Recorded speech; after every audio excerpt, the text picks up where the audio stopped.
What's up, everybody? How y'all doing? This is the host of the Buzzing with Marlowe podcast. I am yours truly, Warren Marlowe. And guys, if you are new to the channel, make sure you like, share, and most importantly, subscribe. Hit that notification bell to stay in contact with all our platforms: Facebook, Twitter, Twitch, YouTube, Snapchat, all that. We are there. Follow us on all social media platforms. And of course, guys, you can follow us on all audio platforms as well. Just to name a few: iHeartRadio, Spotify. Can't say good pod. I mean Google Podcasts anymore because they're not there no more. Good pods and all Apple platforms as well, guys. I hope everybody is doing well. It is Friday, guys. It's been an insane week. I mean, oh my goodness. Guys, if you didn't, go check on the commission episode that we did Wednesday with my boy off the Beeline Entertainment LLC. We were with my boy Brian B, and we did commission talks over there on the Beeline of multiverse type scenario. We had a great chat talking about that, and of course, we bring him back, the one, the only Blackheart. So that is always awesome. Shout out to Dre, shout out to Brian, and shout out to Shiz, man. We are commission talks, and we've been killing it, man. We've been going for 3 years now. That's insane. Just to even look at that's insane to me. But it's a beautiful thing. But guys, before we get any more further, we need to go for the ones that pay our bills. And the first one I'm talking about, I'm a little tired. I'm talking about that Dubby, that shitless energy, cheaper than a can. Telling y'all, man, if you're trying to break the habits of always constantly buying an energy drink each and every day, Dubby can be your answer. That's right, guys. Let me say it again. Dubby can be your answer. They have so many different flavors. They got the Cali Cream, the Big Energy Tears, the Punch and Peach, the Passionate Pomegranate, and of course, guys, the newest one, Monkey Mountain. Yeah, that one I'm interested to taste. I actually just bought one. Go to w.gg, type in the promo code BUZZ20 with the capital B, and you get 10% off of your purchase. Shout out to Dubby, and make sure you can always get that jitless energy. Yes.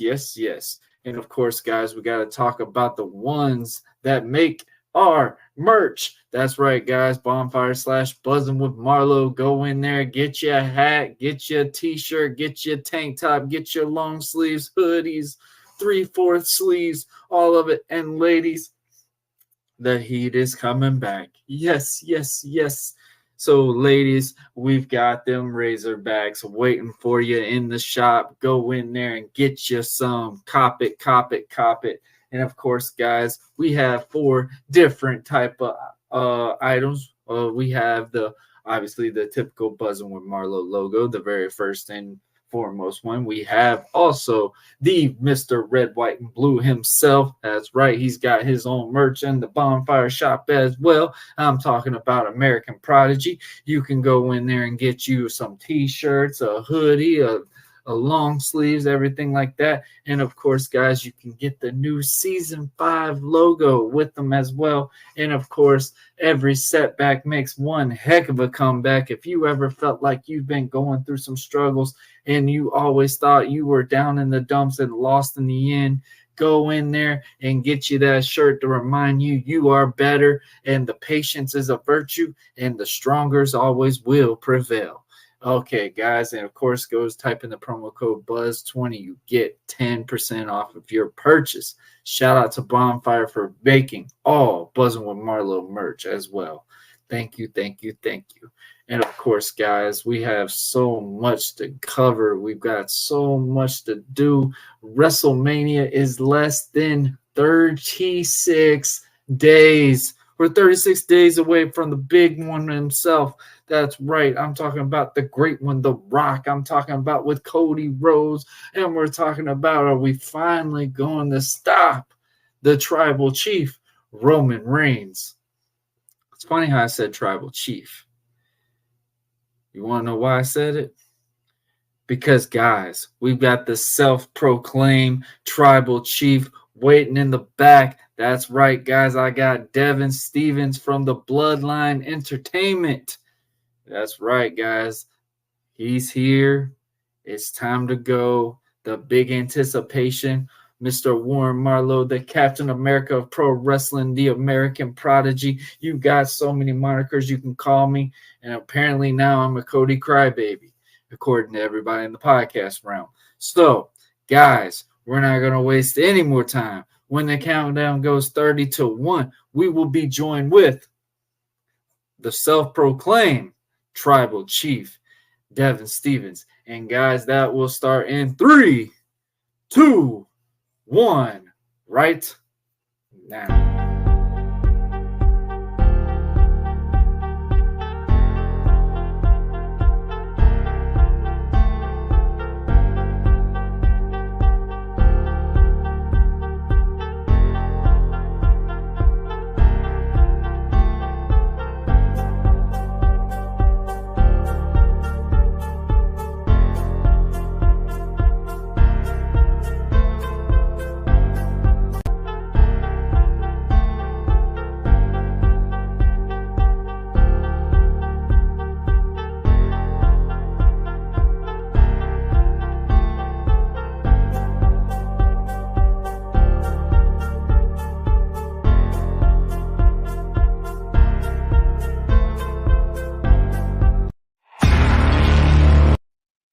All right, guys, the long overdue wait has happened. In the podcast realm, there's two parties right now. With WrestleMania coming up, I'm with the self-proclaimed Tribal Cheif himself, ladies and gentlemen, from the Bloodline Network. How are you doing, Mr. Devin? Yo, appreciate it, Warren. Thank you for the invite. Appreciate the hospitality. Yes, Devin the Tribal Cheif is here. Let's get those ones up for my side. Yes, but I'm glad to be here. Talk some shot with you, man. Talk about a little bit of everything, man. But I appreciate invite. Very excited. Hey, it's long overdue. It feels like that big build, like how Cody and Roman have been messing around for the last 2 years. In a way, don't it? Like it's like somebody's seen our heads. There was like those two are going to bound to clash one time really soon. And so I'm like, of course, it's got to be right around the realm of WrestleMania. We've got to get it in for one, for sure. And so, man, definitely always a blessing. I love the stuff that y'all do, man. So I've been hearing about you countless times outside of the realm on Facebook, on Instagram, and believe it or not, I really was starting to follow y'all a lot on the TikTok realm because I had no clue how to promote TikTok. So I've been, for the longest time, I would just promote my episodes, send them out, whatever. But thank goodness StreamYard. If anybody wants to start a podcast, StreamYard is the way to go, especially for a video standpoint.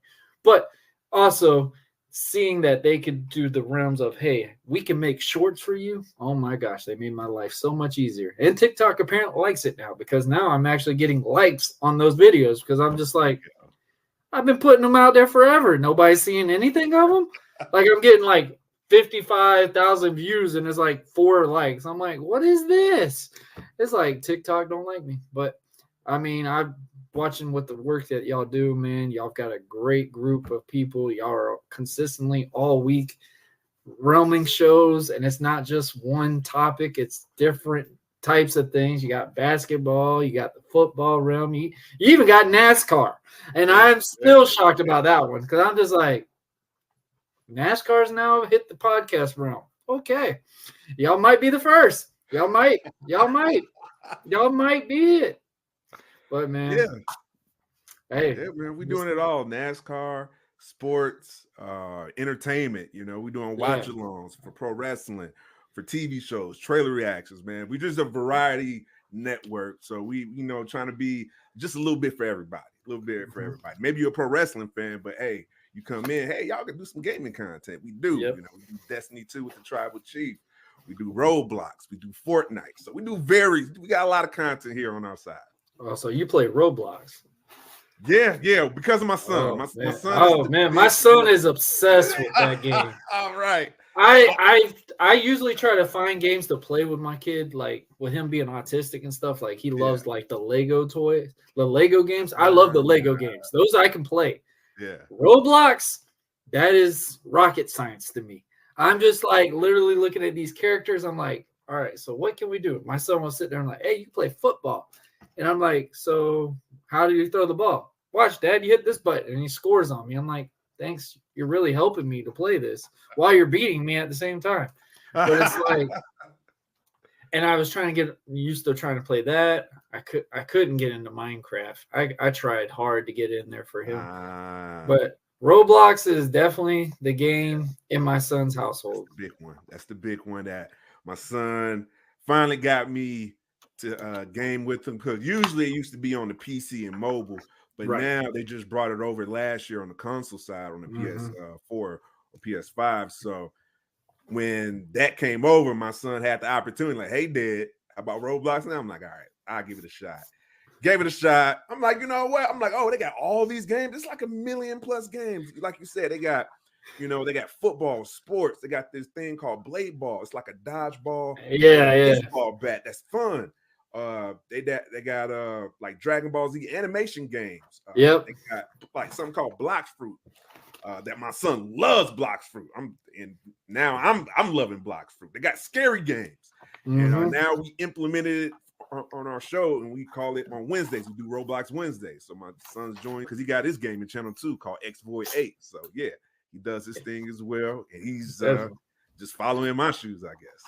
Is he acknowledge the Tribal Cheif? Right. He does definitely acknowledge the Tribal Cheif. I acknowledge my son too. He is the Tribal Prince of gaming. Prince. The Tribal Solo. Is that what you're trying to say? Maybe. Hey, I love it.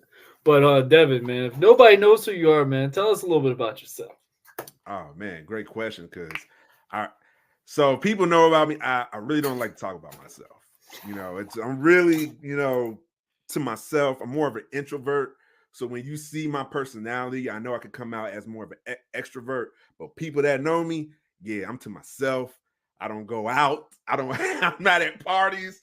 I'm not I'm just, hey, I'd rather be home, watch a movie, watching wrestling, maybe read to myself or something like that.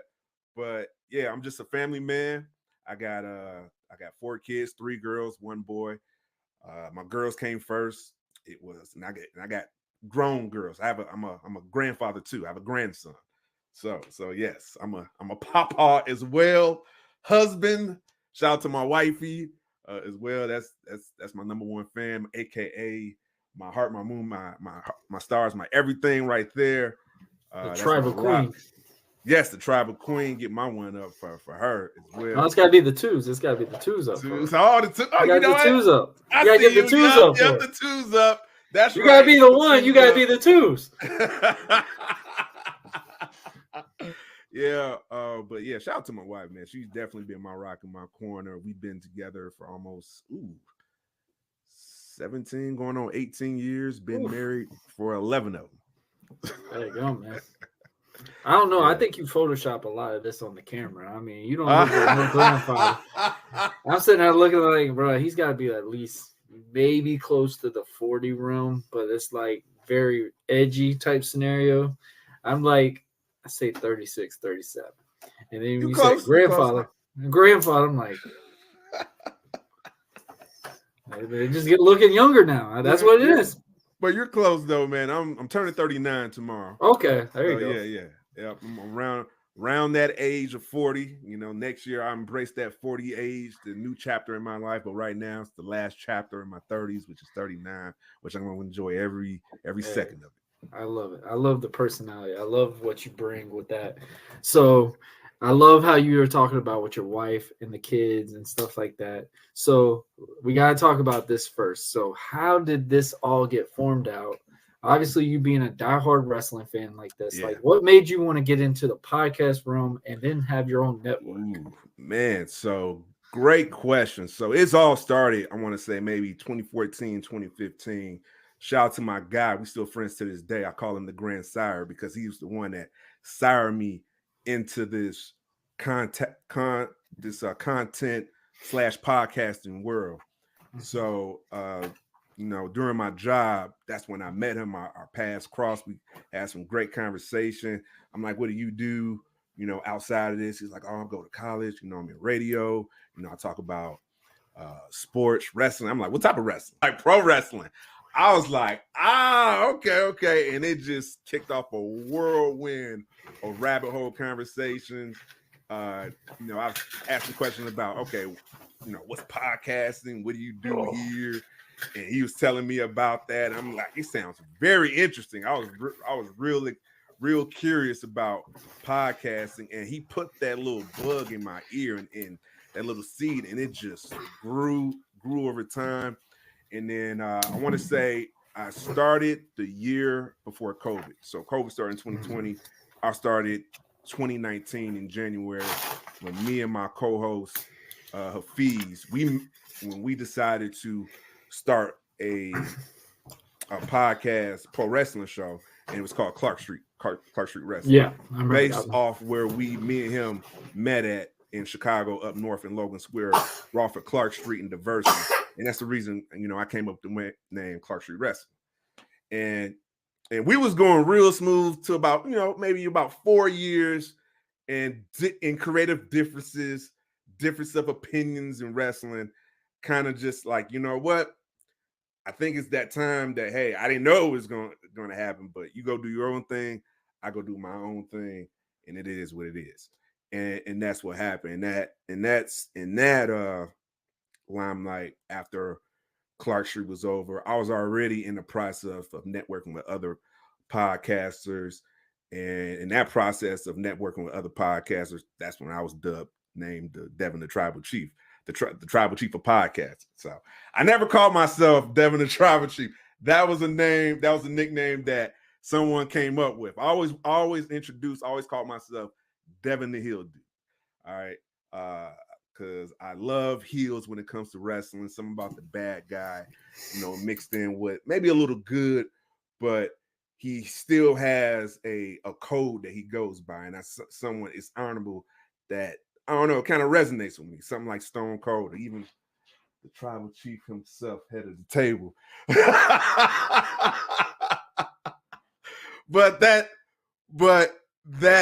the reason why I call myself the Heel Dude. And then the Tribal Cheif just came along for the ride because I was just fixated with the head of the table when he came and entered my world in 2020. And I was like, Roman's back? He's calling himself the head of the table? He's destroying everybody? Oh shit, he got Paul Heyman with him? What is going on? And hey, and he's been my Tribal Cheif ever since. And that just started to get myself more acclimated into more of the content space. And then the guys I was networking with, we decided to, like, you know what, let's start our own podcast and network. I'm like, okay. I was first a little skeptical. Reason why, because, I always say this, shouldn't go into business with friends. All right. Reason why, I'm a walking example of that. Because plus, just knowing me, I told everybody this when we was coming together. I'm like, bro, we got to put business first. I know we're friends. We're good. But when it comes to this network, we have to be business first. And that's just my background, because from the work background I have, I come from corporate sales. So I'm always about business first. So that was kind of like my North Star for the bloodline. Like, hey, when I know we can get personal, we get emotional, we got to take a step back and think about the business first. But unfortunately, it didn't work out like that. and it kind of just imploded. And when it imploded, shout out to my bloodline sister Courtney. She was the one that decided to stick with me, and like, hey, shout out to Courtney. Yes, she was like, hey, very familiar with that one. I believe what you're doing with the channel. I'm gonna rock with you. Cool, rock with me. This is what we're gonna do. This is my vision. This is my plan. We're gonna kind of detour from pro wrestling for a little bit, because we did that space. We covered that space. That space is saturated. Let's see what we can do in the entertainment space, because we are Bloodline Entertainment Network. let's take a deeper dive into gaming. Let's take a deeper dive into some more watch along content. You know, because I do a watch along show on every Sunday called Reacher Sundays for first season of Reacher on Twitch. But yeah, we just did more of that deeper dive on that other side of the fence besides pro wrestling. And I knew eventually we would come full circle back to pro wrestling. Then I could bring all the people that I met on the gaming side, the entertainment side, and the people that I met on the pro wrestling, and become like this, you know. Hey, I love how you bring that concept, because that is exactly how this has been made. Hey, obviously everybody knows me from the pro wrestling realm. Everything in my hometown area, they're big listeners onto the podcast, which is kind of weird now that I moved back in my old roots of Bewley, Florida. Yeah. And like, people know me based off the podcast. Are like, hey man, I like your stuff and stuff. And it's like, I see people that have Buzzing with Marlowe hats, and it's like really weird. Like, you know, I didn't really discover like how big my show was for a little bit until we did the 100th episode, and I brought out my comeback into pro wrestling realm, basically saying, had this guy on, he's been trashing me such and such for so long, bring him on for the 100th episode, just try to make it seem like I'm rushing him out, whatever. And basically all he was wanting to do was challenge me for a match to put me back out of retirement or something, you know, those type of storylines. Yeah. And people fed into that for a minute, and we did so well with that feud onto the podcast realm. I showed up at this promotion. Shout out to DCCW. This was when I first started, and I just showed up to the building, and I made a picture saying, "Hey, this is the first time I'm a guest on a wrestling show in a while," and people in front of me, I got the hood over my head, whatever. I'm like seriously like this, looking down, just chilling out like this. And I overhear saying, "Mom, the Buzzing with Marlowe guy's at this show tonight. He's at this show tonight." Shit. And then when I heard that, I was like, oh damn. So I was like, okay, so how's this gonna work? The kid's in front of me, and I had to, my part of the match was the first match of the show. And so I had to figure out how I can steer it to make it look like I'm not noticeable. And like, they actually had to hide me for a little bit to make it seem like I'm still part of the crowd, but like I'm not too noticeable, which was insane, because I'm just like, I've never wrestled at this promotion before, never wrestled here before. And it's like, and then seeing what happened, and man, we pulled it off very well, but it fed into well, and I mean, it's helped my booking out so much more. That's what's up. So it's like really cool. But the biggest thing I loved about Buzzing with Marlowe, obviously coming around COVID time, was I wanted more of variety. Like my concept is I don't pre-plan questions, and we talk about anything or everything. I just don't talk about two things, because it just gets way too out handy. Religion and politics. I don't want to get into those things. I mean, if they do, they do. But obviously I do know the listeners, they have to have their opinions on it. And sometimes it's good. Sometimes it's like, wow. But that's the point though. That's the point. But I'm just like, it's an opinion. So just let them rock. That's the thing that I love about just the podcast. And that's one thing I've had to learn too. Luckily, I got that mindset, and the wrestling mindset is people can have their opinions. Yep. It's okay to have the opinions, but it's also wrong for not to just be able to state your opinion. And that's something I've learned. But I love the ones that they want to hear what you want to say. They want to hear your opinion, but they also don't realize you don't agree with them. So it pisses them off. And it's like, oh, and that's something I've gotten into, knowing that I've gotten back into this like heavily, because I've talked to movie actors, I've talked to singers, I've heard producers, directors, comedians. I was really big on the comedy realm. So I was just like, literally, that was something I was really excited about, other than all the other people, which is crazy to say, but comedy realm, I've always been big on comedians. Love comedians. And getting my first comedian on there, I was just like, okay, we're really bringing something with this.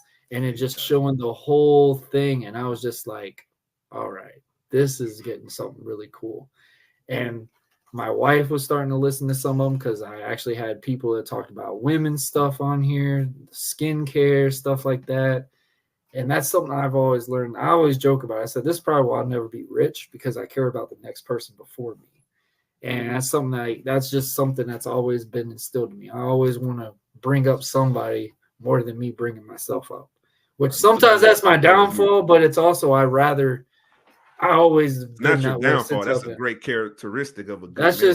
That's just something that I've looked at for the longest time is like when I tell people all the time, like, hey, do you want to come on the podcast? Like, dude, you just had such and such on the show.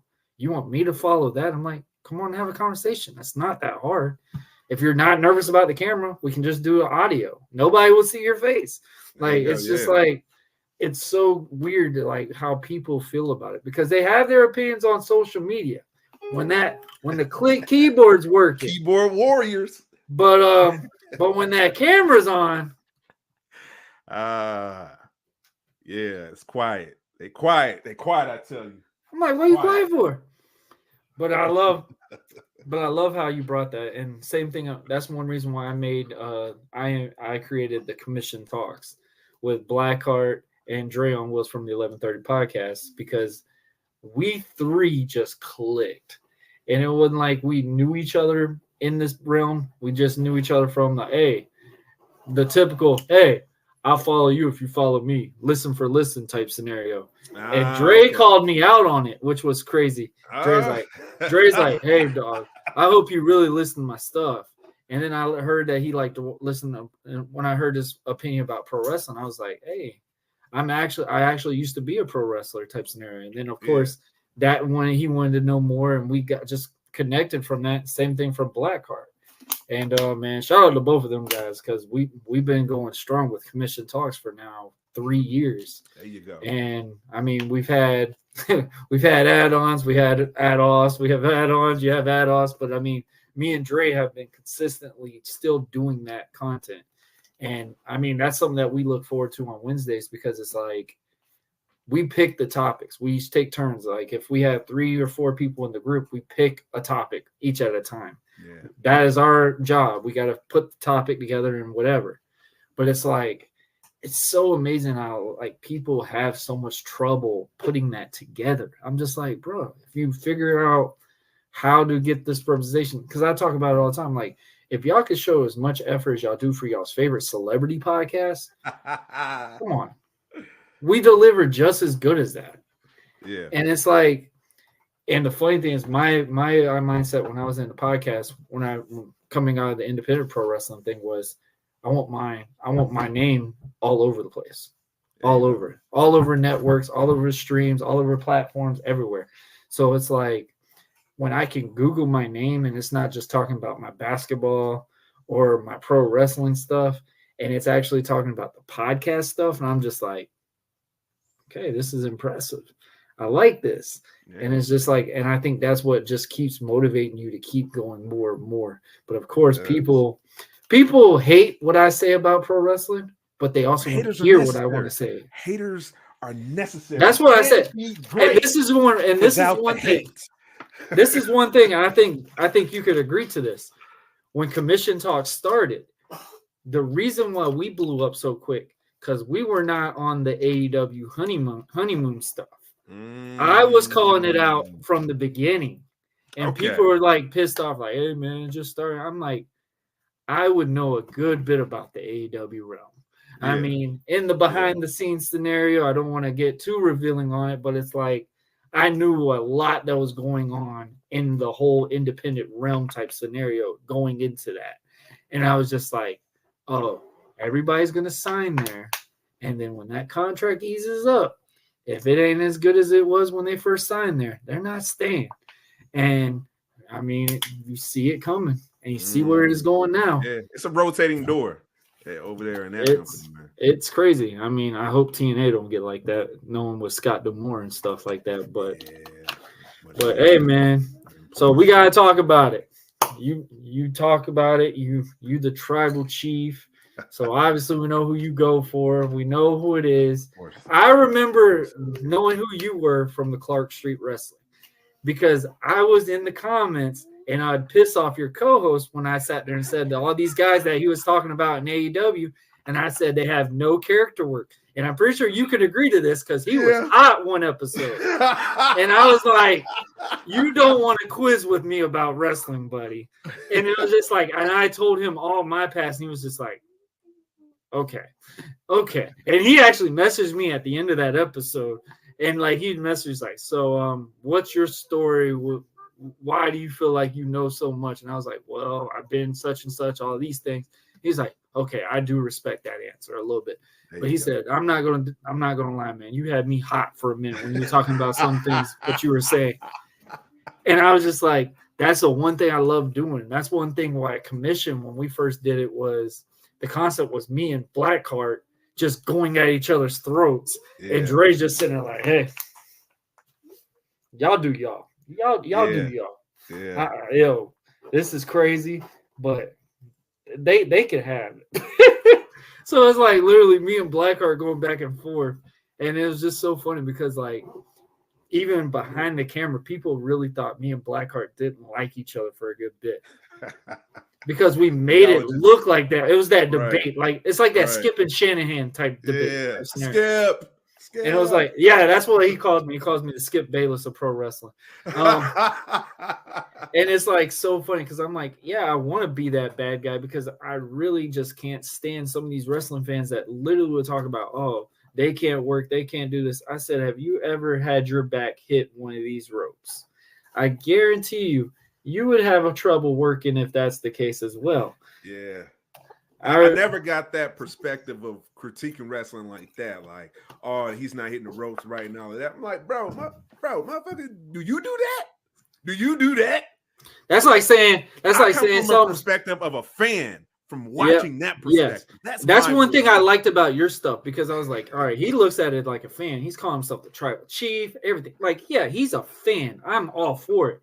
But I got these ones that are sitting there like they eating Cheetos, playing on the Twitter, and I'm just sitting there like, bro, y'all can't sit here and talk about this guy is not in the shape or anything. I'm like, get in the ring. I got a ring right now. Let me know when you want to go in. Oh, no, bro. No. What? I got to sign on. I got okay. But it's like, I love how the stuff that y'all bring with y'all's network, because like you said, you have a variety of stuff. So Hollywood standpoint, you've got the gossip stuff. I love what y'all bring. And like I said, y'all are so consistent. There's an episode or something on y'all's network every day. And that's something I'm very impressed with. So, man, let's talk about it. Let's talk about the very first time you fell in love with pro wrestling. And I better not hear it was in 2020 when Roman Reigns smashed him and pinned him. Nah. It's WrestleMania 13 at Rosemont Theater between Stone Cold and Bret Hart submission match. Yep. When they did the good old heel versus face switcheroo. And that was the day I fell in love with professional wrestling. Right there. I was already watching it. Because I got, because of the influence from Stone Cold, just talking reckless. He was like, you call yourself the best there is, the best there was. And he said something that was real smart ass, but I remember it caught my attention. I'm like, who is this dude? And who is this dude just giving everybody the finger? He don't care about nothing. He just trying to get his. I'm like, and I like his work ethic too. He's like, he ain't making no excuses about it. I'm like, bet. I need to find out more. And the way that submission match at WrestleMania 13 between him and Bret Hart, and that he never tapped. All right, he got the blood in his eyes. He's in the sharpshooter position. He's like, and he just passed out from the pain. I'm like, bro, okay, yeah, this is my guy. This is my guy from now on. It is decided. So, yeah, that's when I fell in love with professional wrestling right there. It was that story, that heel. Stone Cold came in heel, walked out face. So loved it. Without even really doing anything different. Just based off that match. Like he just gave everything he had and passed out. Yeah, that's all he did. I feel like that's the same thing with him and Rock. Like I always talk about him and Rock. Like I compare those two to like Kobe and Michael. Like it's literally the same. It's just that little brother nostalgia. Stone Cold was definitely there before Rock. Yes. But reality is the person that made Austin who he was. Yeah, it might be McMahon, but Rock is right there as well. Like Yes.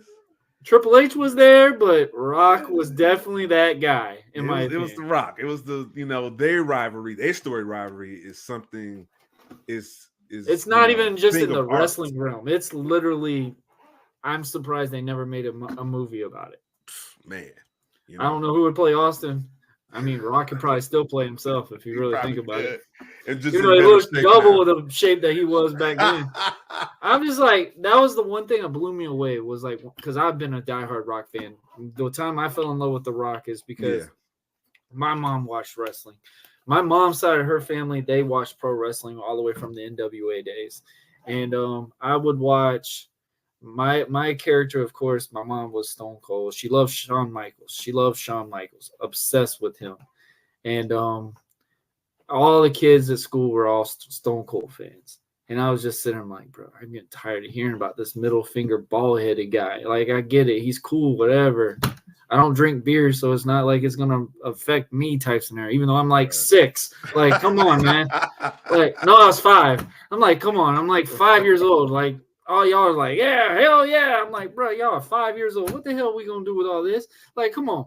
And it was just like my mom watched Sunday Night Heat, Monday Night Raw, SmackDown, the other show that came out. Like the Attitude Era Wrestling, if anybody thinks about it, there was only 2 legitimate shows, but there was a retake of everything that happened every single other day. Yes. Like I can't remember the other one because I remember the Saturday morning one. I remember the Sunday afternoon one. Sunday Night Heat, even though it was a house show, that was a phenomenal thing. I always thought when they were doing the pay-per-view thing, I thought they were going to slip up and play the pay-per-view match. And I'm just like, oh, they're playing the pay-per-view. I get excited. And then I was like, oh, y'all got to buy the pay-per-view after they show the cool after intro, because that was my thing. With pro wrestling, everybody talks about the matches, whatever. I love the promo videos. Those packages are what made me get so enhanced to watch wrestling. I cried for WrestleMania 17 when they kept playing Limp Bizkit's song. And I'm like, Mom. My way. I'm like, Mom, $65. Come on, $65. Looking at me like, I am not paying that for a pay-per-view. $65. That's probably one of the best professional wrestling video packages to this day. It is decided The Rock and Stone Cold, My Way, with the music and the way they cut it, the way the cinematography of the way they edited it was just so beautiful. You got Rock, trying to get over this hump. Like, man, this is you've accomplished everything. Right. Still haven't beat your ass yet, man. You got 2 WrestleMania. No, enough is enough. It's like it's all just came down to that. It's a thing of art, just a thing of art, bro. You still watch it to this day, and you're just like, damn. I didn't like the finish. I remember I cried. I cried. I'm not even gonna lie. When you talk about anticipation, like I treat wrestling shows like obviously the pay-per-view. So I'm sitting there like when I finally could get a computer in my room, WWE Network, WWE.com, and that the result would literally be there right after the match was done, and I'm just sitting like, Rock has got to win. Rock has got to win. And then when he lost to Stone Cold after Stone Cold turned on him, I'm just like, and then the Monday Night Raw, I was like, oh, he's going to win the title back, no problem, which is so cool thinking of it now as a kid because you're like, oh, he's got it back on Monday Night Raw. He's going to win it on Monday Night Raw types of thing. Obviously, they never won it. So it's like whatever. So it's like cool. And it was just like, oh, man, they lost again. And then Triple H teamed up on him. I'm just like, bro, they're killing my man. They're killing Superman. I remember I cried. My mom just sitting there was like, he's okay. He's okay. No, he's not. He's bleeding. Like, stop. And it was just like so cool standpoint, man. Yeah. It was insane to see those 2 tag and seeing Vince McMahon with them. And I'm just like, this is the end of WWF. This is It's the crazy end they of it. never got an official tag name for that 2-man power trip. No, between they were Triple dominant H, too. Stone If Triple Cold. H never got hurt, I think they would really went with it a lot longer. Yep. I remember when they destroyed the Hardys. They destroyed Lita. Like it was. I know. Stone Cold hit her with uncomfortable to Stone watch. Cold punched her. I was like, Yo. And then Triple H hit her with a sledgehammer. I'm like, huh? Oh, it did. Triple H, he was holding Lita and up. Pedigreed her. And I'm just like, so Stone Cold can flick her off. And I was just like, bro, what? Y'all them. What? And I remember for the longest time, but my first reaction when I first fell in love with The Rock was when he did the People's Elbow to The Undertaker. And the banner dropped. When the banner dropped, this was his first WWF title match at the Survivor Series against Undertaker, which he lost, of course. Yeah. But the banner dropped the People's Elbow, and the crowd just went insane. This is when he had that the wrist cast thing, whatever. And I was just like, I like him. I like what he brings. I like the sunglasses. The shirts are nobody else can wear that like he can. Like, I was just like blown away. The way he talked in third person. I was just like, he talking about himself, right, Mom? The Rock. The Rock. And I remember when I looked at old ones, they were like Rocky Maivia. I was like, who the hell is this goofy thing? Like with the pineapple type of haircut. I was just like, oh man. I was like, yeah, you did good being The Rock because this, nah, not having it, fam. And it was just like, but when that happened, that 2-man power trip, I was devastated. And I still have the Rock Just Bring It actual VHS. My dad got it from the military. Yeah. He got it when they did the Tribute the Troops thing. Oh, that's dope, bro. Out of all my time in pro wrestling, I've still never met The Rock. Never seen The Rock in person. Man, never seen any of it. No, it hurts. It hurts. Everybody else is like, oh, you haven't? Oh, I saw him this. I saw him in this. Blackheart saw him on his very first main event for WrestleMania. I'm like, it must be nice. He's like, well, I was only 8. I'm like, it must have been nice because I don't know what that feel is hearing If You Smell in a building. Like literally out of all these people I've seen, been around, seen all these things, I'm like, I've never met The Rock. And then, of course, he's in Daytona. And I got people sending me Snapchats. Hey, Rock is at the Daytona 500, Warren. Yeah, he was. Sucks that you don't like NASCAR. I'm like, I'm just like, I never can win. Just can't win. Oh, man. But What's your favorite thing about like professional wrestling? The biggest thing I love about it, because I was always big on superheroes, always big on like the Marvel, DC type characters. It's literally that in real form. And it's like the match way you look at these guys, it's like how you look at Captain America. Yeah. When you look at these guys, sometimes they're more famous than the fucking professional athletes from the NBA realm, the NFL realm. I mean, I just loved how they looked so larger in life. And I remember when I first got in pro wrestling, I was just like, there's no way I look like this guy. There's no way I look like this guy. I mean, people looked at me and was like, bro, you're 5'8" playing college basketball. You're not going to go much further. And then it was like, hey, let's get into the pro wrestling realm. I'm like, huh? Yeah, let's go a 180 turn backwards. I'm like, yeah, sure. And then when I got into the gear and everybody know, like, man, you look that part. And it boosted my energy. I'm like, all right, cool. And then I went to some of these NXT shows and I was just like, all right, maybe I can fit into this realm. Maybe I look bigger than this guy. I look bigger than this guy. Like I was pointing them out. It's just like, yeah, I can match with him. And it's like, it's so cool when you look at these because like when I was younger, and I'm pretty sure you can vouch to it, they just looked so abnormally big. Oh, they looked like they were like way bigger than movie stars, in my opinion. When I watched it, of course, I'm looking at it as they were like the Arnold Schwarzeneggers, the Stallones and stuff like that. So that was the one thing I did love about him is the characters. I really believed Undertaker came out of a fucking graveyard. I'm not even going to lie to you.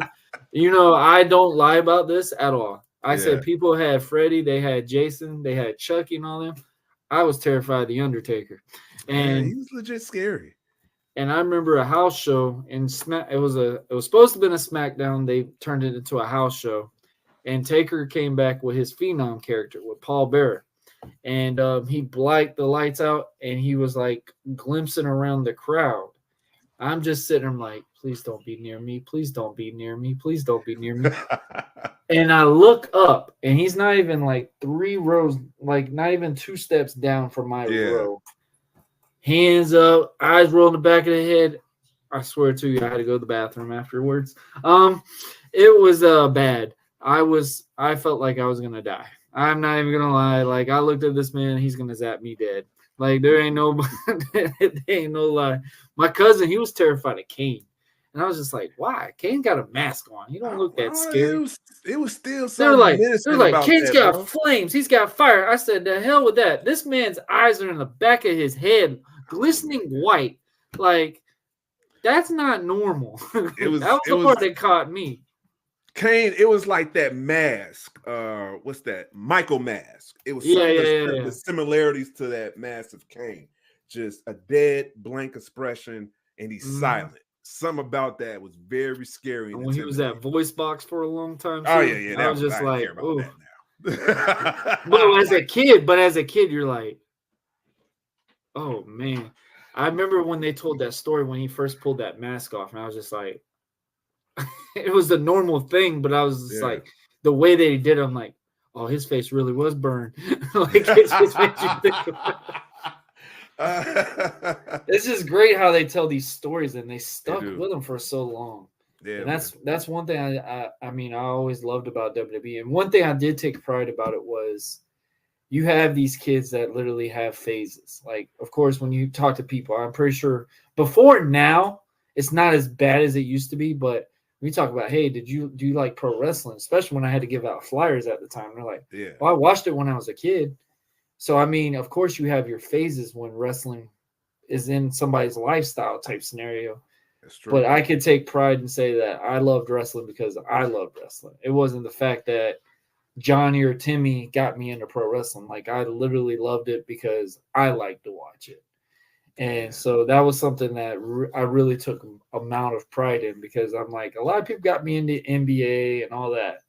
I got myself into pro wrestling. My mom, it was either that or I'm just going to be watching Viscera and all these crazy looking dudes every other day because my mom was watching every wrestling thing that happened. I'm like, Mom, we knew what happened on Raw 3 days ago.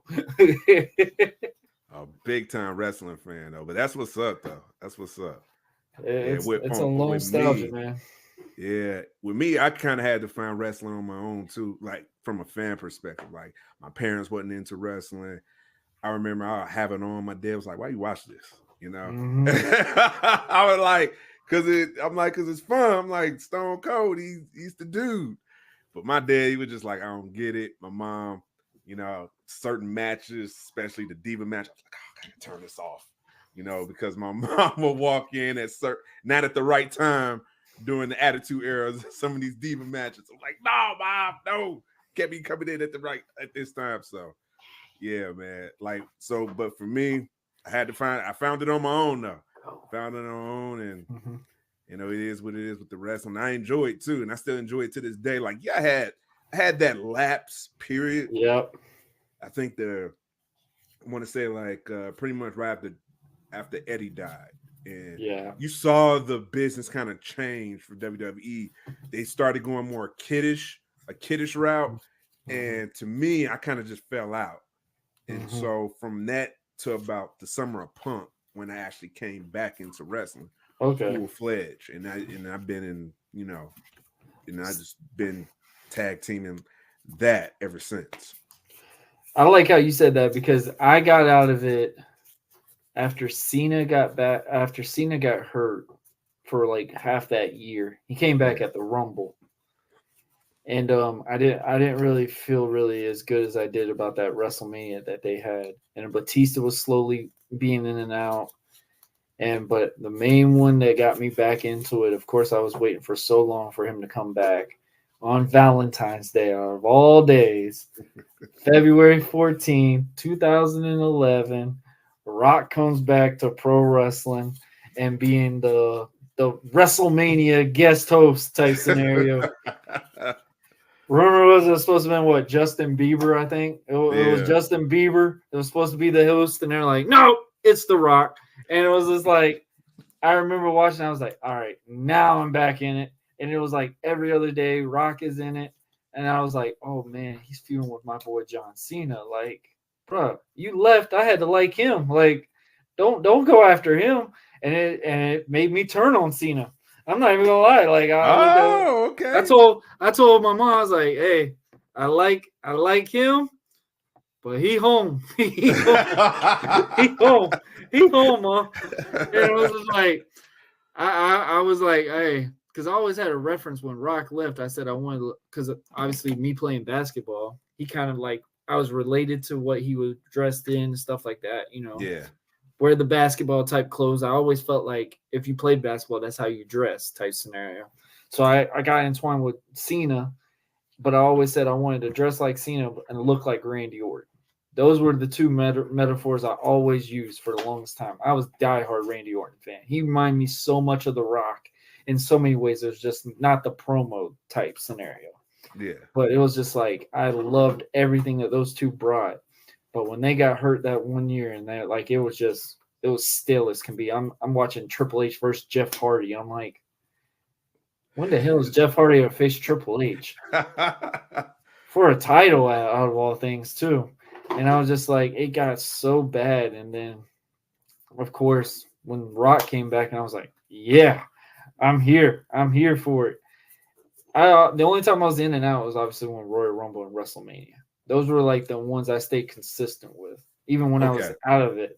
But WrestleMania and Royal Rumble was always the ones I watched every single time. Oh, wow. Okay. But yeah, man, when Rock came back, I was there. I'm yabba dabbing, fruity pebble, all that. I had the shirt. I bring it. I had the one. My favorite one was the one where he came back, where he had said something about Cena's reference. I can't remember what it was called. Something trending worldwide. He had a shirt that was about it, and I was just like, yeah, I gotta get that one. My favorite one, my favorite T-shirt he had was "I bring the whooping, you bring that ass, Fruity Pebble," or something like that. It was so funny. Okay. And it was just like that match that made it for me. And I was like, that was really good, but I felt so bad for Cena. Like I thought Cena got a divorce because of that match. And then you see this Total Divas show, and it's like, Cena's what, Nikki Bella? What the? Breeze with Daniel? Yeah. Are we getting punked here right now? Like, what? And it's just like, it just brought a whole nother network. And I think that was smart for them to do it for the female audience, but it's like, it's so crazy. Yeah, it's so crazy. People watched wrestling because of that show. I think my daughter, I'm trying to which one of my daughters, either my oldest or my second oldest, was telling me about the Total Divas because of that. Yeah, but it's a smart play because it brings those non-pro wrestling friends maybe into pro wrestling. So yeah. It's just crazy, man. I watched and it's crazy how it is now. It's just crazy how wrestling is now. Oh yeah. I really feel like it's probably almost hotter than the Attitude Era. I think it is because now you're getting you had celebrity involvement back then, but now you have celebrity involvement and from a whole different landscape now. Now you got Logan Paul, you got Bad Bunny doing full blown out wrestling matches. Bad Bunny, who's in Backlash in Puerto Rico, I didn't know who the hell he was. I didn't even know who he was, man. I'm sorry. I didn't. The biggest recording artist. And then when I heard him sing the Booker T song, luckily because I went to FAU, so I had to know Spanish. So I'm sitting there listening to it, and I'm bumping to it a little bit. I'm like, okay, I like it. But I'm like, I don't understand why the song was called Booker T because it really didn't say anything about him except the last part, Booker T, and then Booker T comes out. I'm like, all right. But when I listened to him, I was like, all right. Everybody just kept talking about, like, obviously on social media, people were just talking, oh my God, Bad Bunny's here. Bad Bunny's here. I'm like, okay, this dude must be real popular. Yeah. And then seeing what he did in the ring, I'm like, okay, I got respect for him. I hate that one move he does, but he did it really well. The Canadian Destroyer. Yeah. But yeah, respect to him, man, because he said before that WrestleMania, man, maybe the year prior, when he took time off from recording so he can be close to the PC Center. I think, and for the next several months, that's all he did was just train. That's all he did. So he was committed. He was committed, bro. So yeah, hats off to him, bro. It's not easy. It's not easy. But with him to do that and got a WrestleMania match, I mean, half of us indie guys are looking at him like, he got an indie, he got a WrestleMania. Nobody wants us on the WrestleMania card, but they got Bad Bunny. And I'm like, and then like you just said with Logan Paul, I remember he debuted on SmackDown in Jacksonville.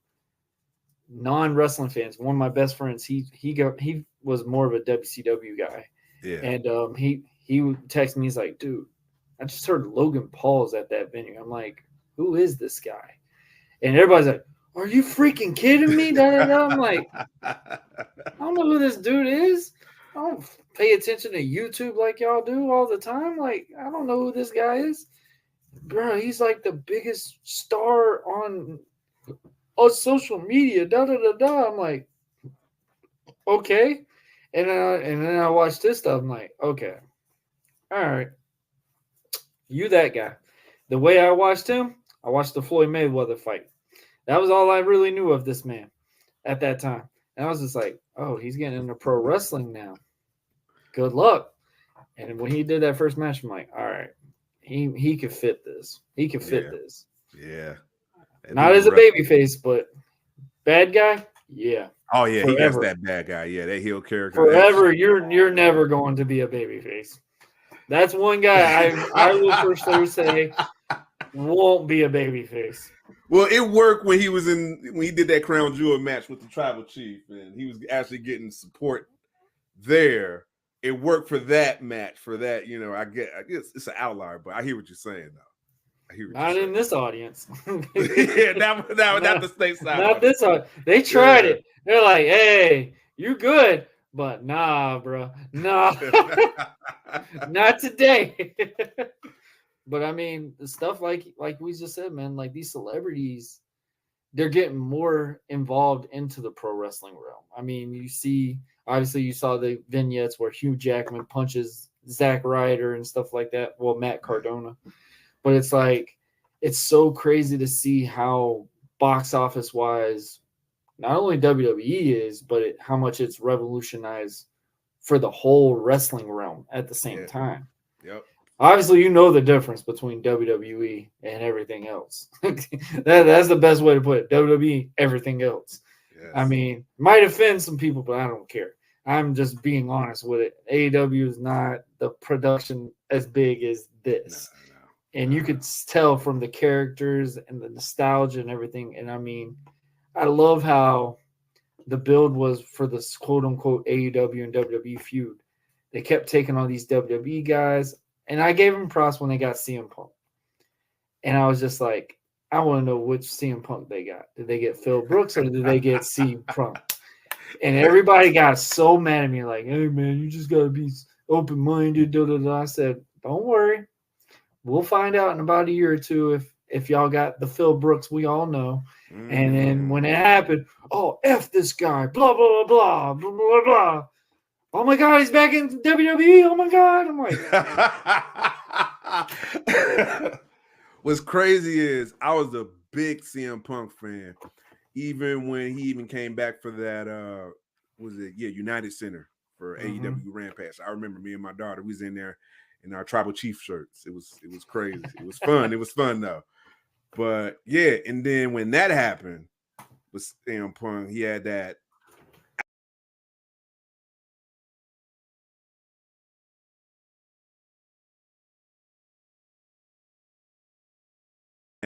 media at whatever.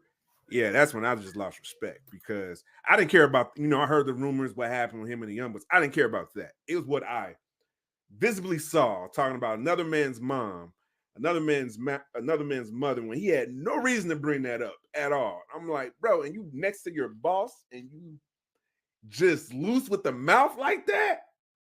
I'm good, bro. I'm good, man. Somebody who just can't control their emotions like that, that's somebody I don't want to do business with. So I'm straight. I learned that in the pro wrestling realm.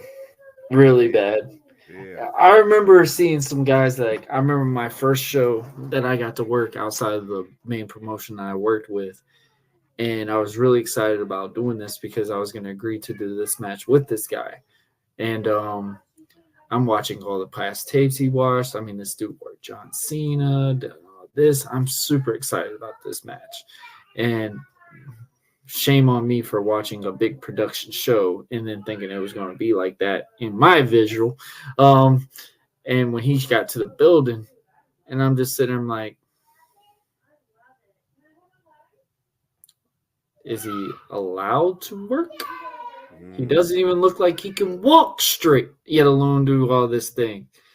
And people were laughing at me the whole time. Like they were like kind of like that little snirkle thing at me, like, can't believe you took this booking type scenario. And I'm just sitting there, I'm like,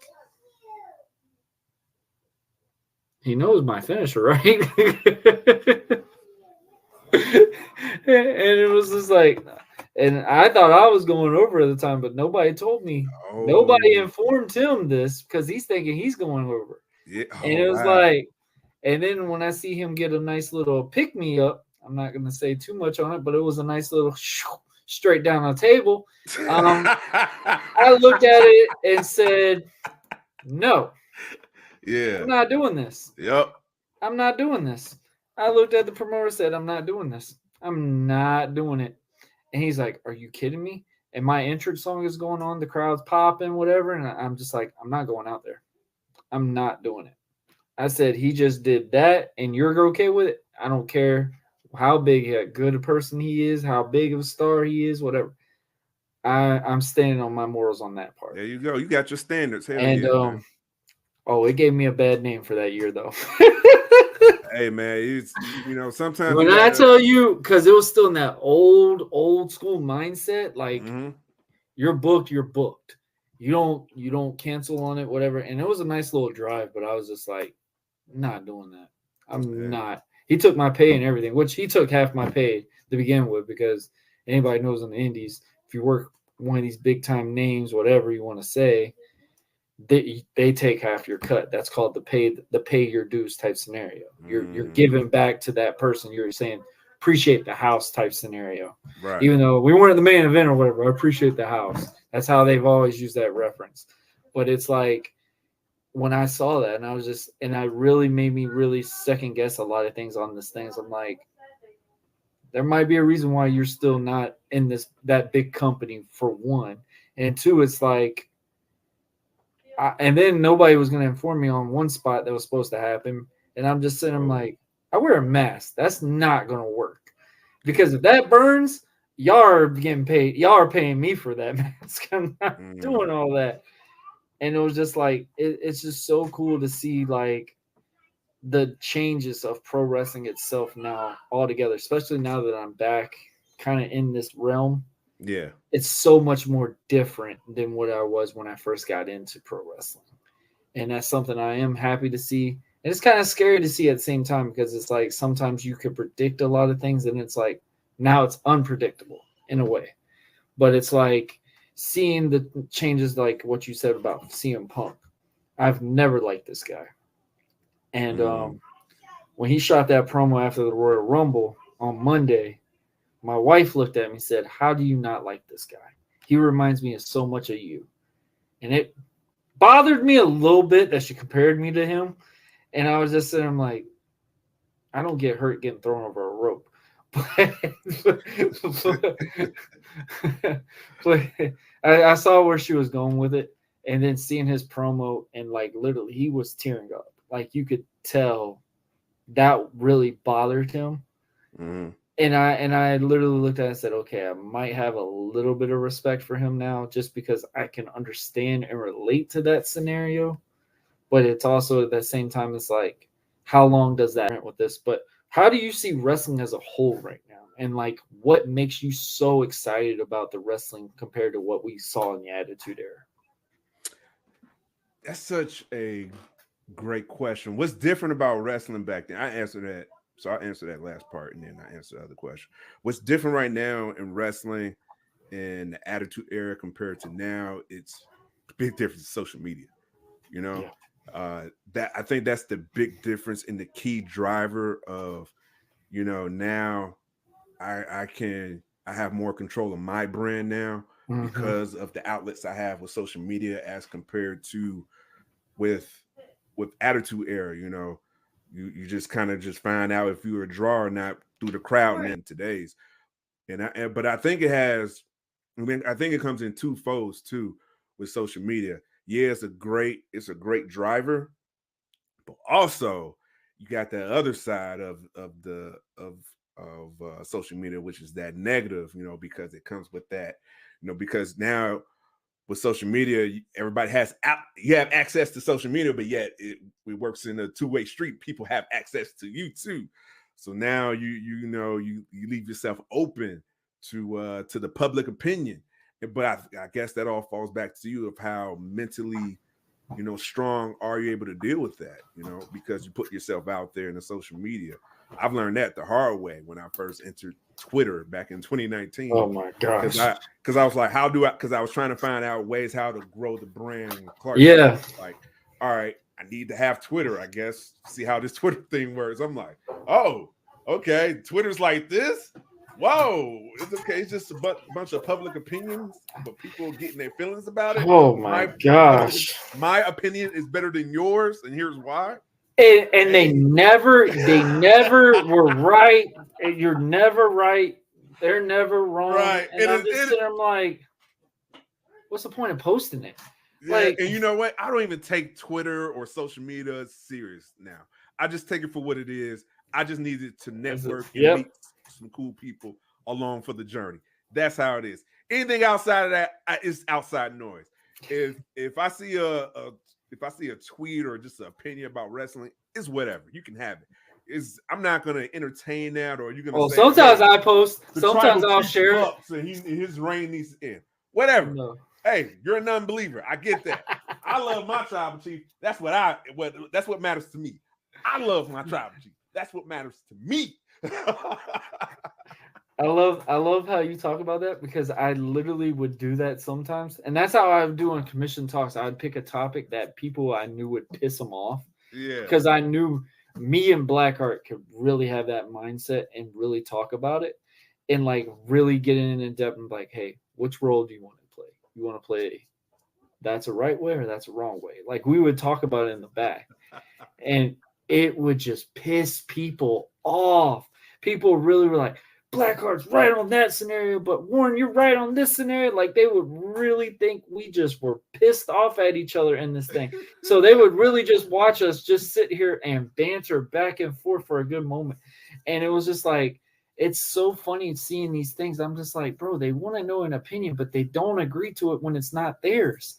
And I'm like, Twitter, I do not entertain it at all, because I don't understand it. I like, so this is, I'm really pulling behind the curtain on this one. So if people like mention my podcast and stuff, like, I'm gonna reshare them, say, hey, appreciate the whatever. Right. I didn't realize how well my name is presented on Twitter, because I'm never on it. But of course, I do the episodes on them, whatever. It's fairly easy. You just put it right on it. Yep. But it's like, people have such an opinion to everything. They do. Everything. They do. And that was one reason why I really came out and talked about, my situation with my child support, my child situation and stuff like that. Because I was like, I want people to hear that out of my mouth before someone sits there and try to drag my name on something like that.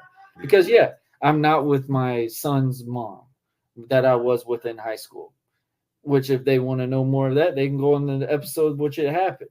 But I was like, I literally make it to a point where I don't want people to find stuff of me before they hear it from me. And that's something like I treat with anybody. Like, all right, here we go. We really might get in trouble. The Vince McMahon thing. I actually had the number one trending streamer girl, whatever. Her name's Marissa. The Matt Riddle lover and Jeff Hardy or whatever the hell her name is. I know she's one of Twitter and TikTok stars, whatever. Okay. I made a comment saying, it's funny how people are reacting to something when this happened such a long time ago, but I'm also saying this, no, there's no valid proof of anything that's been said or done. And she said, bro, you need to go to hell. Da, da, da. I'm like, yeah. Aren't you supposed to be this TikTok lover? You're supposed to support your followers and all that type scenario. I'm like, there's my example. And I screenshot. I said, this is the example I'm trying to tell y'all. Y'all are just feeding into certain things to build content. Twitter lacks emotional and intellectual intelligence. It amazes me. So it's, because even, with those Vince McMahon allegations, it's cool. And I'm saying, like, those are allegations at the end of the day. And like you said, there's no evidence or anything like that. And I'm not condoning what he did was right. But I'm just saying I'm not going to get in my feelings just because I read that. People are getting very emotional right now. They're just putting their self in that same issue. I don't know them. I don't know Vince. I don't know that girl. I don't know them from a can of tomatoes. I don't know them. All right. All I can do is just make the best opinion that I can just from what I see. All right. And from what I saw was both people were, it seemed like they were both in a relationship. It wasn't one-sided. Okay. It seemed like one person was doing for financial gain. And once the financial gain was over, and I'm just saying that's how I see it without putting any emotion attached to it. And I think people forget about that. They put an emotion and they just get one track. They'll just get like so run off the edge by, even from John Cena, from his comments when he's just said, my gosh, I'm just saying, like, people don't even put the emotional intelligence behind it. He's speaking he's coming from perspective of a man that he knew from years that I don't know from a look at that made his life what it is.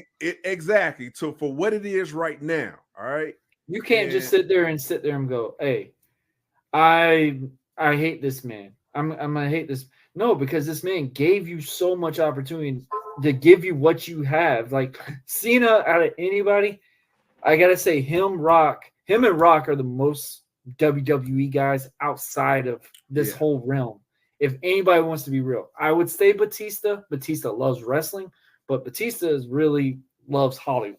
We've kind of got that concept with Batista.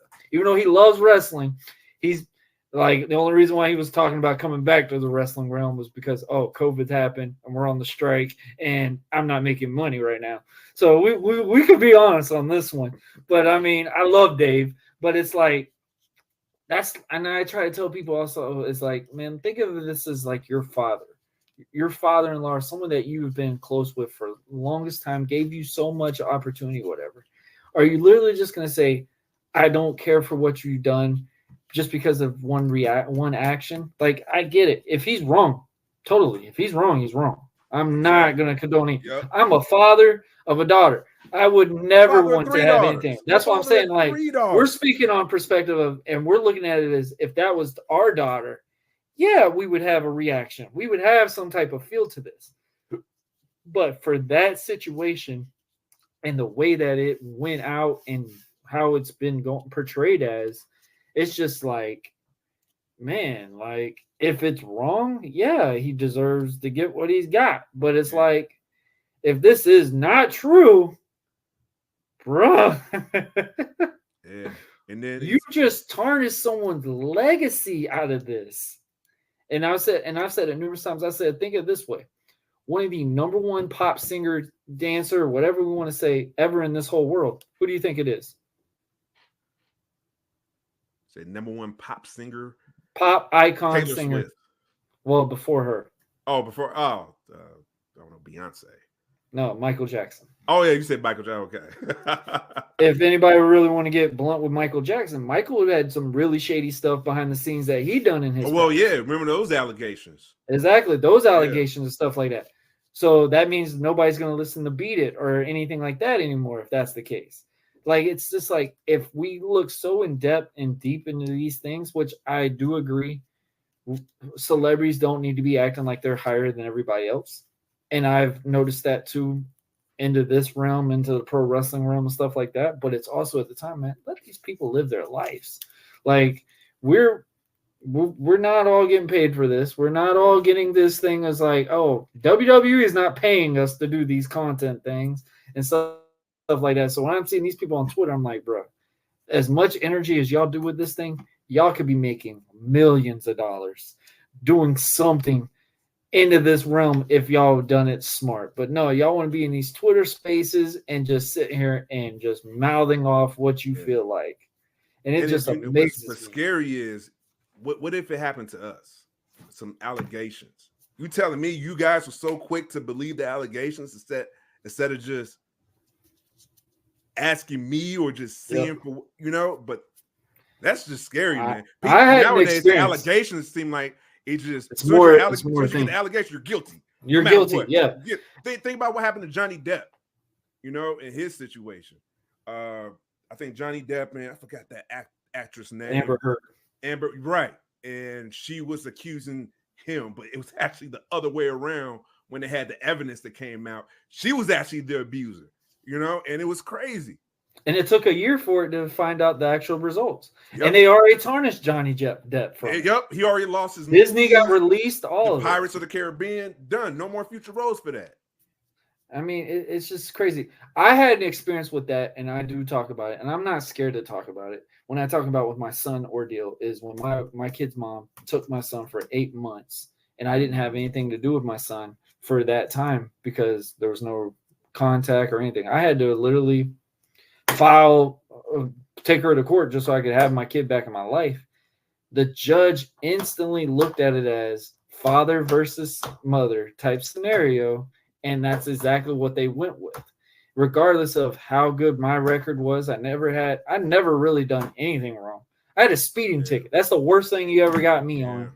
And it's like she did all this, took my kid out of state, doing all these little things. And I'm just sitting there like he questioned everything she said. And it was like, I'm thinking, there's no way this is going to go south because he's already questioned everything she's doing. He's never questioned anything that I said because I was very bold with him, looked straight in the eyes and told him exactly how I didn't hesitate on it. But needless to say, she won the thing. I barely got, before he went to school, I got summers and I think it was like every other month type scenario, but it was like very short because he lives 8 hours away from me. So that's like a 2-day travel type scenario to get him. Yeah. And so when I see these things, and that was one thing I looked at on the podcast round too, was my main goal was to teach people is like, hey, y'all are not alone. Like my main goal was to like really help people get through these scenarios because I knew a lot of people that were like that. Because my mom, I always say this, my mom always was very sheltered with us. Like we came from a military household and stuff like that. But my mom taught us right from right, wrong from wrong.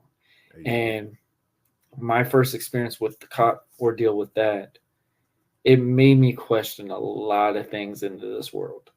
And when I say I was in a very low moment, I was really bad. When I talk about it on shows after shows, everybody talks about that. I mean, I literally did. I literally was at that point. I was like, I don't need to be here. Like, I don't need to be doing this. My kid's not here. I'm not in my kid's life. Apparently, I'm not fit enough to be a dad. Like, I heard this from the judge. Like, as good as a person you are, you're not meant to be a full-time dad. And I'm only 22 years old hearing this. Like, that's a lot to take in at that time. And it was like, so when I see all these little allegations and stuff, I'm like, what's the source? Like, first of all, I love wrestling too because they tease these things perfectly. They just feed into it just to make it an issue and just to be talked about. And WWE's done that for years. Yeah. And the one where Royal Rumble was about to happen and Cody Rhodes was supposedly told that he was not finishing the story. And fans lost it. I had people sharing the shit to me like, I guess that's it. I guess Cody's going back to AEW. You know, the throne breaker really is affecting him. And I'm just sitting there, I'm like, y'all are idiots, man. Y'all talk about y'all don't get worked in wrestling. Y'all can call it on as BS. But if there's one that bothers you, y'all are worth more than this whole world. But it's like, it was so funny. And I remember when Cody won the Rumble, everybody's like, he didn't need it. I'm like, are y'all freaking kidding me right now? Like, and I remember when I was on Dre's show and he was just like, So what's next? What's next? I'm like, bro, what the hell do y'all mean what's next?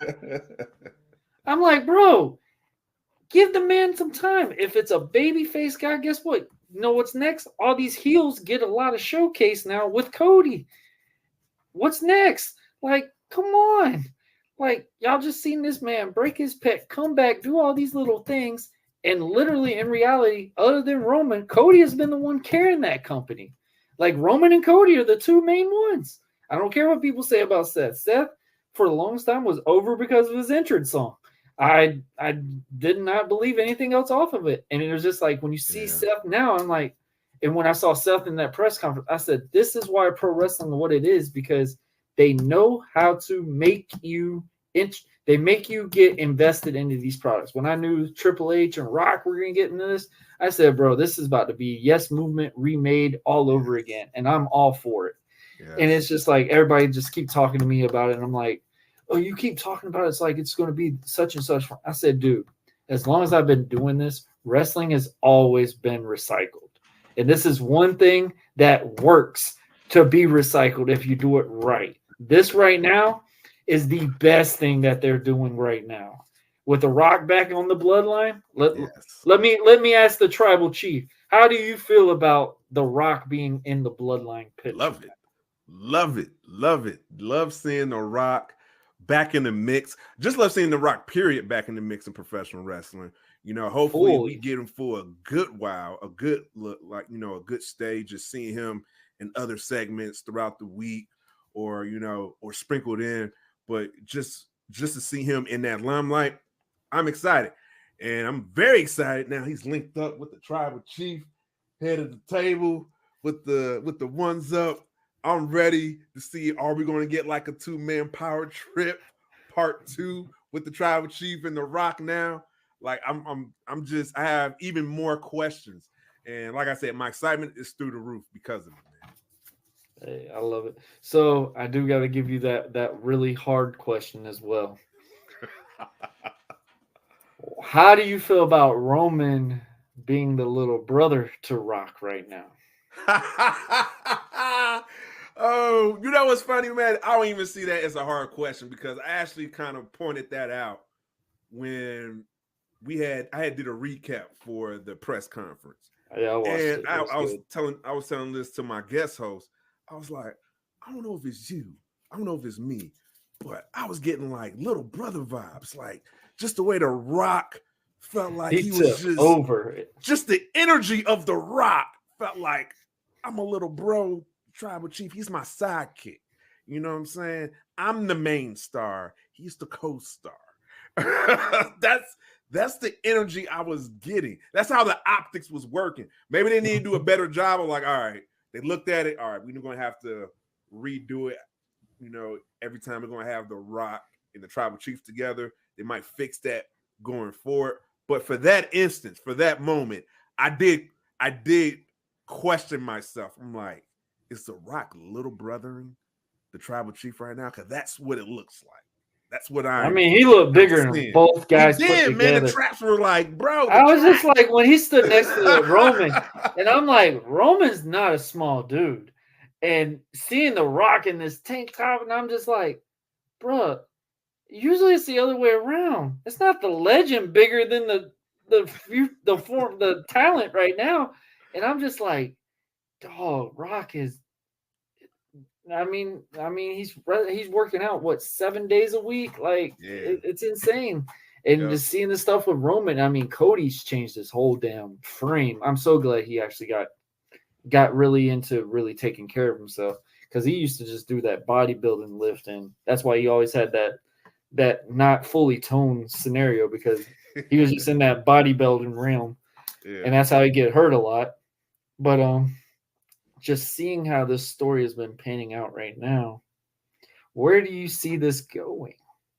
Where do you see this going? Do you see this as a long Rock and Roman buddy thing? Or do you think also that the time this is where Rock's just waiting for that time to go Farouk Nation all over again? So I've been asked this question before. I'm going to stick with the same answer. That's the beauty about this professional wrestling story. I don't know where this story is going. Isn't that crazy to say? Yes. Isn't that crazy to say in a WWE storyline? Yes. I don't know what Rock is. Could he possibly turn on the Tribal Chief later, and that way they're going to make the Tribal Chief face? Possibly, yeah. But just from the history of this bloodline story, they like to throw swerves at you left and right. It's hard to try to keep up with it so you can find the trajectory of where you're trying to where they're trying to go next. It's hard. I'm like, you know what? Fuck it. I'm here for the ride. I'm on a road trip. I'm not asking the driver, are we there yet? I got my hands up and I'm kicked back. I'm enjoying the sightseeing, the mountains, all the cows, farm animals out there, whatever I see, I'm enjoying, and it is what it is, bro. Hey, I love it. I love it. All right, so before we do end off, I gotta ask you because I have a guy on my show. Shout out to Brian B. He has been adamantly telling me that Damian Priest is going to cash in on Roman Reigns. How do you feel about it? And do you feel like Damian Priest, if he did cash in, would it be something, a big moment? Or do you feel like it would just be like, are you kidding me right now? It will be that. It would be a big moment and a bit of that, which is a great combination of it. Do I think can it happen? Possibly under this new regime with Papa H, because if you study Papa H, he has a mind for professional wrestling. Many decades. And he loves to give that crowd like a good swerve too. Like just swerve. That is his story. The way he does set up the stories, it's like he loves to give that swerve. And I can see that too. Like you're not going to see it coming. Everybody thinking that Priest is going to just capitalize on a limp Seth Rollins. But no, maybe he'll go a different route. And my Tribal Chief, #forever champion? I don't know. But I like that twist. But with me knowing me, I'm always going to be consistent. This is the #forever champ for a reason. All right. And I think he's going to hold on to it past WrestleMania, or at least up to this SummerSlam, so we can do the 4-year anniversary, count them 4 complete years of a title reign. Not no 3.5, not 3 3/4, 4 complete years from SummerSlam in 2020 to SummerSlam 2024. That's what I want to see. That's me. So you kind of just ruined my next question.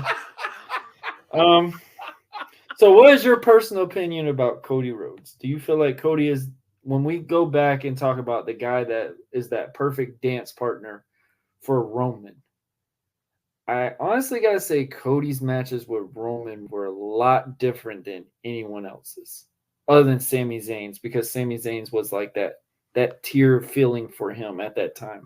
Yeah. But I feel like Roman has found his legitimate dance partner. He has. He does have a great dance partner, but only if Cody is chasing. Because I see now I'm looking at this story from a business perspective right now. Because sometimes I do look at it from a business perspective and a fan perspective, just to see if I can get a clear like grasp of where they're trying to head with this. Like if the Tribal Chief is going to retain, I think this is the reason why I say #forever champ, because there's money in the chase and they see it.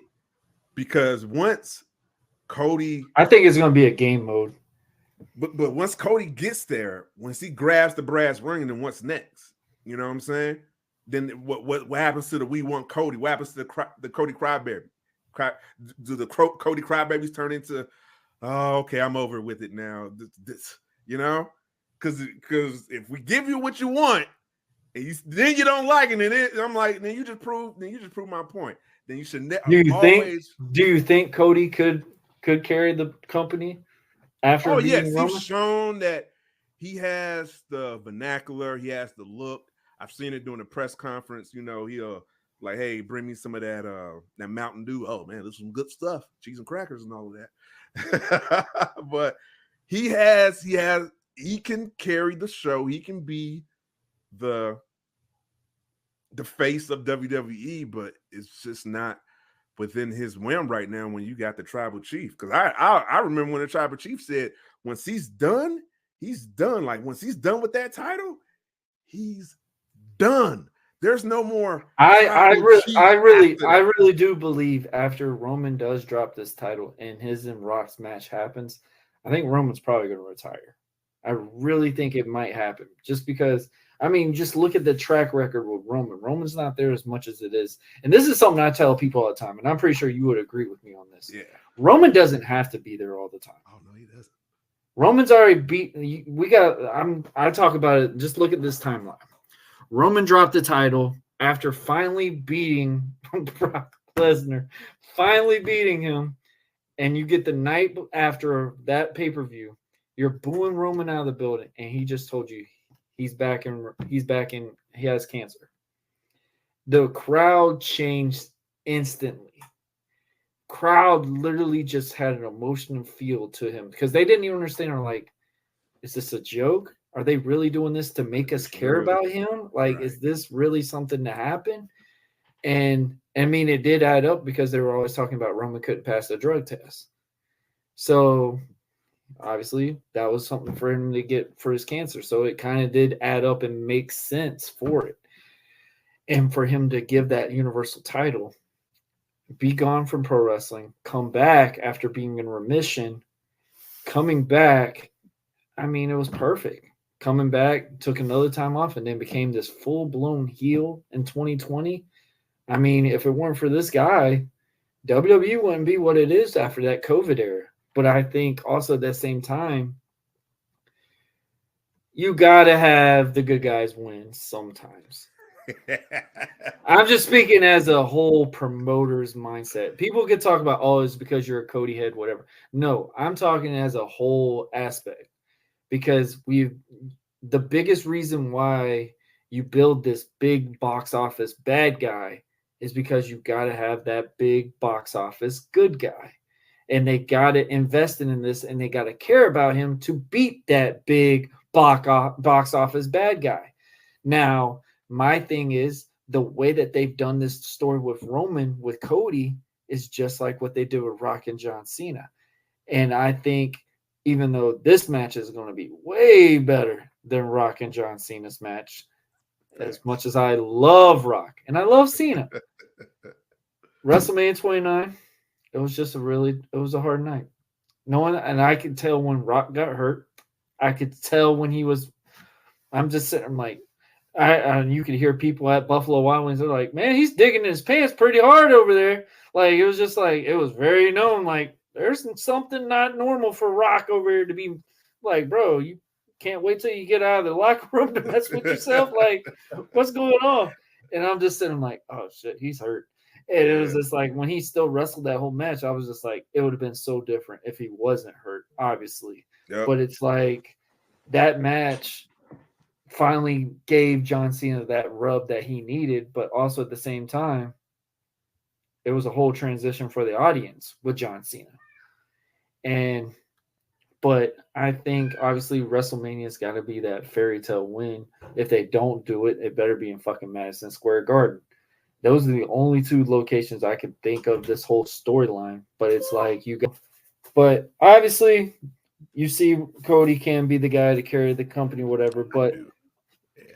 So let's play this fantasy thing scenario before we leave. All right, let's say Cody beats Roman. Who do you think is the next person that he's going to be facing with? Ooh, Cody beats Roman, and then what after? So I'm assuming then Cody's going to be on SmackDown. So who do you got on heel for the SmackDown side? Ooh, I'm trying to teacher versus the student. Oh, we do Randy. Mm-hmm. Dude, Randy, but he's right now. He's like the biggest face right now. Unless we're just gonna do a story of, like you just said, teacher and the student. I mean, he's gonna have to have a stretch pretty soon. I mean, obviously Roman's gonna have his rematch. They're gonna have to do that little thing, but we know what. Oh man, you know Roman's gonna ask for a rematch, or if they do it the right way, it just depends. My biggest thing, it's just depending on what role The Rock is gonna play at Mania, because obviously I totally believe they're going to do the tag match. Everybody gets mad at me all the time. They're not doing the tag match for WrestleMania. I said, watch. Why would they do it at the press conference if they're not going to do the freaking tag match at WrestleMania? I think if they did a tag match, I think it was somewhere hurt the main event match for the next night. Because you're already giving away. I think it would feed into the story to tell in the main event for night 2. I don't know, man. It seemed like you're giving away your hand too. Because if Roman wins, then you're almost showing like, all right, Cody's definitely winning the following night. Or if Cody loses, it's like, all right, Cody, like, oh, is Roman going to win or Cody? It's like, I don't know.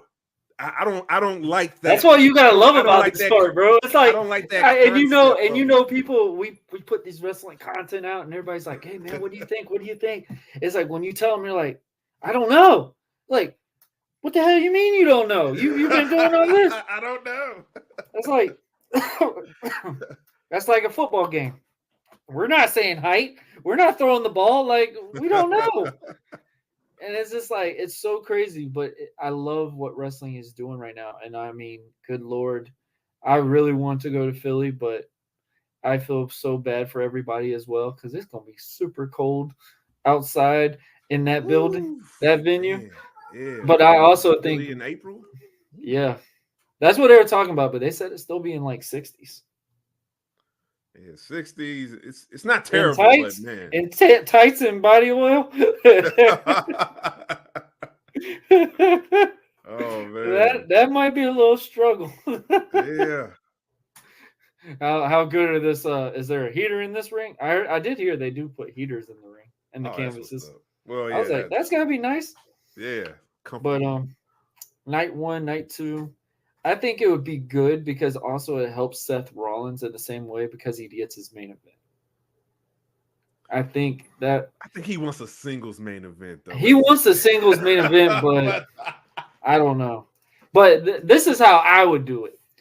Like you just said, I would have Roman and Rock win night 1 for sure because that's Rock's first match back. You want to kind of get that whole salute, but you could play around with that as well. Like Rock is not liking how Roman's always asking for him to tag him in. When Rock's beating the guy down type scenario, or Rock's taking the little rub, like I think it's going to be hard to put. I always use this reference. It's going to be hard to put 2 ball hogs on the same team. Yeah, that's a good point. And I think that's the best way you could go with these two is they don't do well with teams. Look at the track record. Shield, Roman kind of had a little iffy with that. Roman had a little iffy with the tag team for a long time. I mean, he had a big issue with Jay for the longest time. Had a thing with Sammy. Him and Sammy got involved, and they were buddy for a while. And then he didn't like Sammy. Sammy lost that match. I didn't lose that match. That's also how he could use that match as well. But I don't see The Rock losing this match at all in this main event, whatever it happens. But I also see this as Seth gets – obviously they're going to get beat down, like how Triple H did to Daniel Bryan.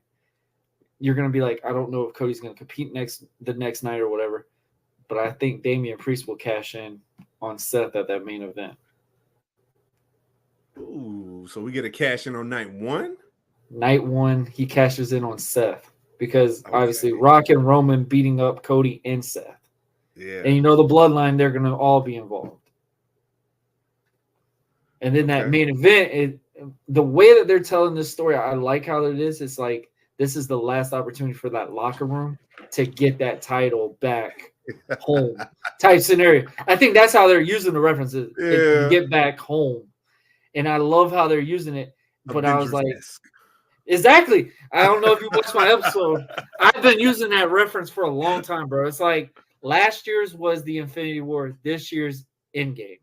Yep. We got to go back in time. Everybody's got to reverse the rule to get what we need. Rock is Ultron, basically.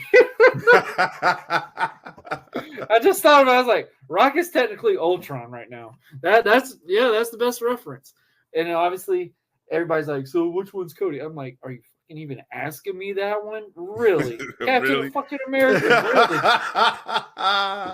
really? And I think everybody's like, what about Seth? And I kept seeing people would put, and the funny thing, everybody shot on it, but now wrestling medias or whatever we want to call them, they're all sharing Marvel-esque to the main event, talking about it like, oh, it's the Bloodline Civil War type scenario. I'm like, it's the Cody Avengers.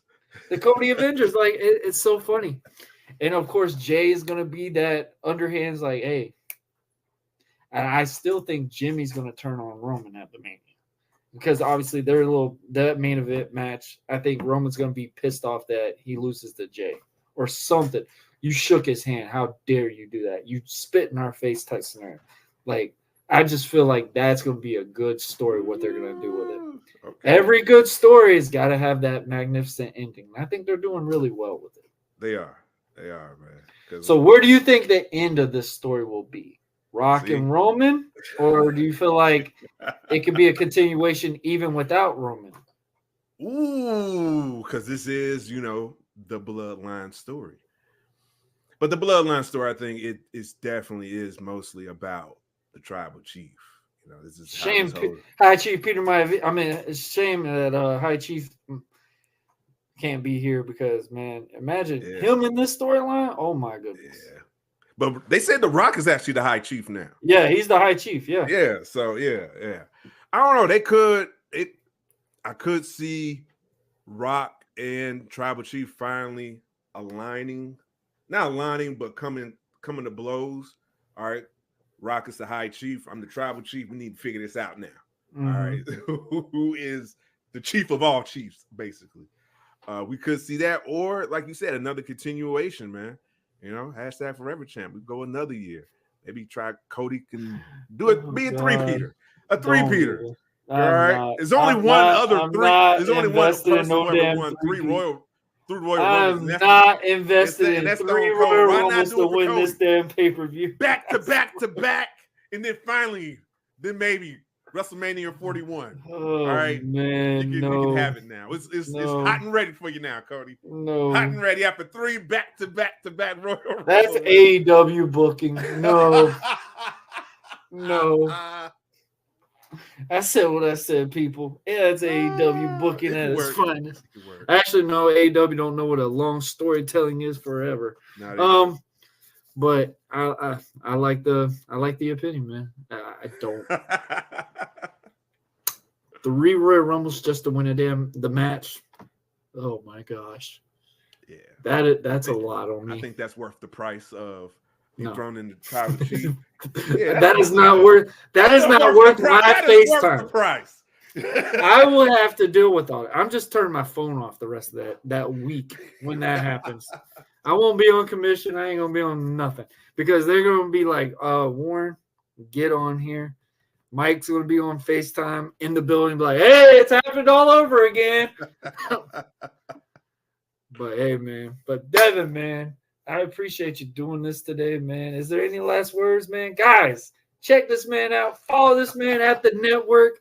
We definitely got to do this again. Definitely might have to do some watch-alongs or stuff like that. This is man. Bro. We could definitely do some watch-alongs, man. But hey, man, I appreciate the invite. I had fun. Great conversation, man. Just outside of pro wrestling too. Just talking about life, man. That's what it's all about. Bro, we could go all day just talking about these things. Yo, we was having some great conversation. I enjoy conversation. It makes my mind think. All right. So that was the type of conversations I enjoy the most. All right. But thank you. Thank you again. I had a good time here with the Buzzing with Marlowe with you, Warren. And if I could drop some jewels, I just say don't try to focus on balancing life. Just try to manage it. Because if you put your focus on trying to balance life, I'm pretty sure you'll be out your mind. Just try to manage it. Just try to manage, because something's gonna be out of whack. Hey, I'm a father, I'm a husband, so I know, from I come from that world of just trying to manage. Don't try to balance, because one thing can be out of whack than the other. Hey, I use references like I do at the gym all the time. The biggest thing you could do is show up. And that's something that I use all the time. I tell people, my goal is I never want to say what if. What if I be a pro wrestler? American Project. what if I ever want to be a podcaster? Pause it with Marlowe. People used to laugh at that idea. They're like, "You're gonna do a podcast? Like, what are you talking about?" A year later, bro, hey, if you need a guest, I'm here for you, blah, blah, blah. Okay. Like, don't care until it succeeds. That's that part. But I mean, it does go a lot of ways, man. I tell people all the time, man, as long as you show up, I mean, the result's there. At least you could say, hey, you gave it something. We're in this era, participation awards are the best value. So it's like, yeah, man. Thank you. Guys, thank y'all for watching. This was an absolute blast with the Tribal Cheif, the former Universal Champion. Oh, yeah, I threw it out there. You heard it. It's time to finish the story. It's time. Finish the story. This guy. I got him over here. He's talking about it. It's going to happen. He pointed at him. Rumble. It's happening. Hashtag forever. We might have to do a WrestleMania reaction after that. Me and my man, 3.5 years strong. Hey, the Yankees lost too. That's all I gotta say. But guys, thank y'all for watching. This is another great episode, and we will see you when we have more Buzz Down the Road. Later.